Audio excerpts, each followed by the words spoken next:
श्री स्वामी समर्थ. स्वामी महाराज तुमच्या सर्व चांगल्या इच्छा पूर्ण करो ही स्वामींच्या चरणी प्रार्थना करते आणि आजच्या या नवीन व्हिडिओला सुरुवात करते. हिंदू धर्मामध्ये प्रत्येक पौर्णिमेला विशेष महत्त्व दिले जाते, पण त्यामध्ये वैशाख महिन्यात येणारी पौर्णिमा अत्यंत पवित्र आणि पुण्यदायी मानली जाते. यंदा शुक्रवार 1 मे रोजी आलेली ही वैशाख पौर्णिमा अनेक शुभयोग घेऊन येत आहे असे धार्मिक मान्यतेनुसार सांगितले जाते. असे मानले जाते की या दिवशी स्नान, दान, जप, पूजा आणि काही विशेष उपाय केल्याने घरामध्ये सुख समृद्धी वाढते, मानसिक शांतता मिळते आणि माता लक्ष्मीची कृपा कायम राहते. अनेक लोकांना माहीत नसते की पौर्णिमेच्या दिवशी कोणती कामे करावी, कोणत्या चुका टाळाव्यात आणि कोणते उपाय केल्याने शुभ फळ मिळते. म्हणूनच आजच्या या व्हिडिओमध्ये आपण जाणून घेणार आहोत वैशाख पौर्णिमेचे महत्त्व, या दिवशी काय करावे, काय टाळावे आणि काही प्रभावी उपाय जे श्रद्धेने केल्यास सकारात्मक परिणाम मिळू शकतात. त्यामुळे व्हिडिओ हा शेवटपर्यंत नक्की पहा. जर चॅनलवरती नवीन असाल तर चॅनलला सबस्क्राईब करा आणि असेच माहितीपूर्ण नवनवीन व्हिडिओ पाहण्यासाठी बेल आयकॉनलाही प्रेस करा, म्हणजे जेव्हा कधी मी नवीन व्हिडिओ अपलोड करेल त्याचं नोटिफिकेशन सर्वात अगोदर तुम्हाला भेटेल आणि तुम्ही एक पण व्हिडिओ मिस करणार नाही. त्याचबरोबर कमेंटमध्ये जय माता लक्ष्मी लिहायला अजिबात विसरू नका.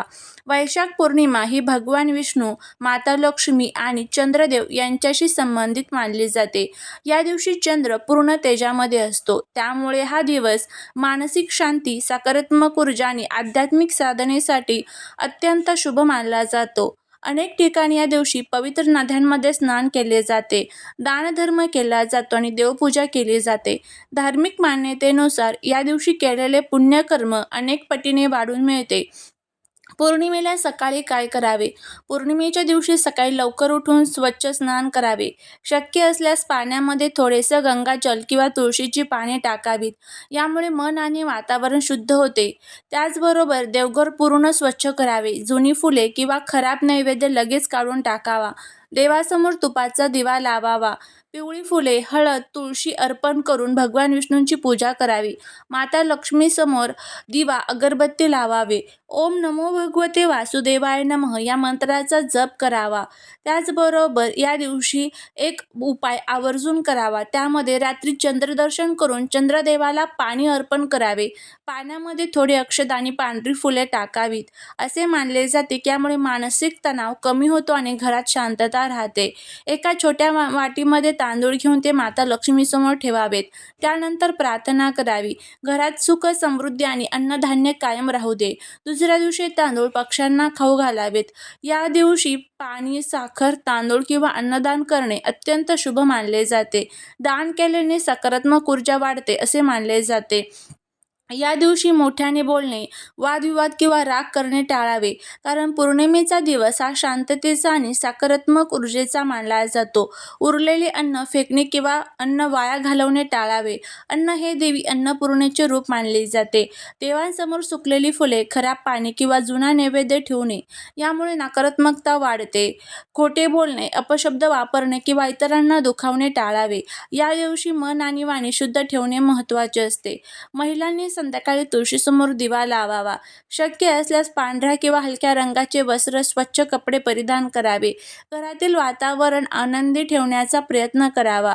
रात्री चंद्रप्रकाशामध्ये काही वेळ शांत बसून भगवान विष्णूंचे स्मरण करावे. त्यानंतर घरातील सर्व सदस्यांच्या सुख शांतीसाठी प्रार्थना करावी. असे मानले जाते की पौर्णिमेच्या रात्री केलेली प्रार्थना मनाला सकारात्मक ऊर्जा देते. शुक्रवार 1 मेची वैशाख पौर्णिमा ही अत्यंत शुभ आणि पुण्यदायी मानली जात आहे, कारण शुक्रवार आणि पौर्णिमा एकत्र आलेली आहे. शुक्रवार हा दिवस माता लक्ष्मीला समर्पित असतो आणि पौर्णिमा हा दिवस देखील माता लक्ष्मीला समर्पित असतो. त्यामुळे या दिवशी केलेले जप, तप आणि उपाय याचं पूर्ण फळ हे तुम्हाला लवकरात लवकर मिळत असते. फक्त श्रद्धेने करण्याची गरज असते. आपल्या हिंदू धर्मात पौर्णिमेला विशेष महत्त्व असतं आणि पौर्णिमेच्या दिवशी नदीमध्ये स्नान करायला विशेष महत्त्व असतं, कारण या दिवशी नदीमध्ये स्नान केल्यामुळे आपल्या मनातील, शरीरातील जी काही नकारात्मक ऊर्जा असते तर ती नष्ट होत असते. पण त्याचबरोबर या दिवशी प्रत्येकालाच नदीवरती जाऊन स्नान करणं इतकं शक्य होत नाही. त्यामुळेच आपल्या हिंदू धर्मामध्ये काही प्रभावी असे उपाय सांगितले जातात, जे आपण घरामध्येच केले पाहिजे. आपण आपल्याच घराच्या अंघोळीच्या पाण्यामध्ये ह्या जर वस्तू टाकल्या तर पौर्णिमेच्या दिवशी भगवान विष्णू, माता लक्ष्मी आपल्यावरती प्रसन्न होतात. शत्रू तुमच्यासमोर लोटांगण घालेल. कुटुंबावर, मुलांवर कधीही वाईट संकट येणार नाही. मनातील प्रत्येक इच्छा पूर्ण होतील. बघा, आपल्या आजूबाजूला अनेक प्रकारची लोक राहतात. त्यांच्या मनामध्ये आपल्याबद्दल काय भावना आहे, चांगली भावना आहे की वाईट भावना आहे, हे आपल्याला माहीत नसतं. आणि त्यामुळेच त्यांची जी नजर आहे तर ती आपल्या घराला लागते, घरातील मुलाबाळांना लागते. आणि त्याचबरोबर त्यामुळे आपल्या मनामध्ये वाईट विचार तयार होतात. घरामध्ये भांडण, कटकट सुरू होतात आणि अनेक प्रकारच्या संकटांचा आपल्याला सामना करावा लागतो. त्यामुळे ह्या सर्व जर संकटांपासून आपल्याला दूर जायचं असेल, आपल्या मनामध्ये एक पॉझिटिव्ह विचार आला पाहिजे, अशी जर आपली भावना असेल, तर यासाठी आपल्याला हे काही प्रभावी उपाय किंवा हे काही प्रभावी सेवा ज्या असतात तर त्या करायच्या असतात.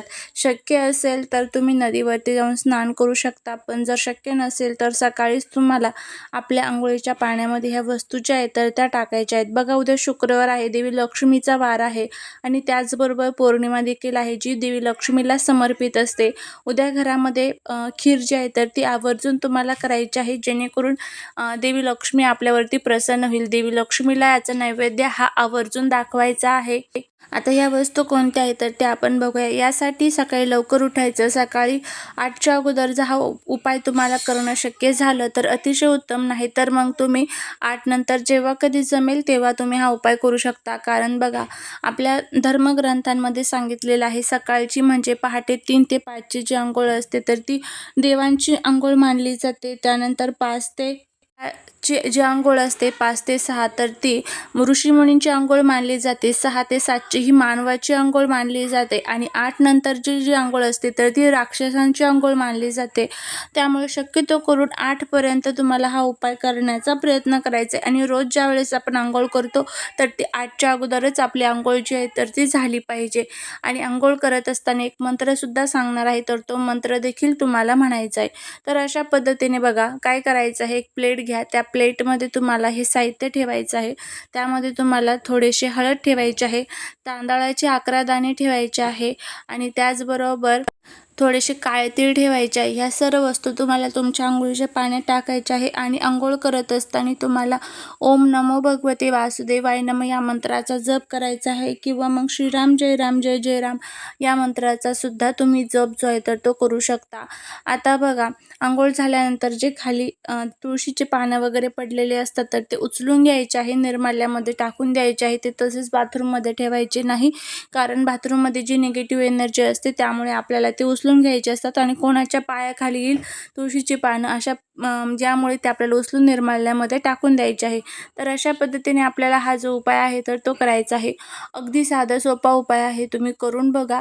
तुम्हाला याचा खूप चांगला फायदा जो आहे तर तो बघायला मिळेल. सर्व दुःख, संकटे, दोष, दारिद्र्य, अडचणी जे आहेत तर त्या दूर होताना दिसून येईल. चालेली सेवा ही महाराजांच्या चरणी रुजू करते. व्हिडिओ जर आवडला तर लाईक, शेअर, सबस्क्राईब करा. श्री स्वामी समर्थ.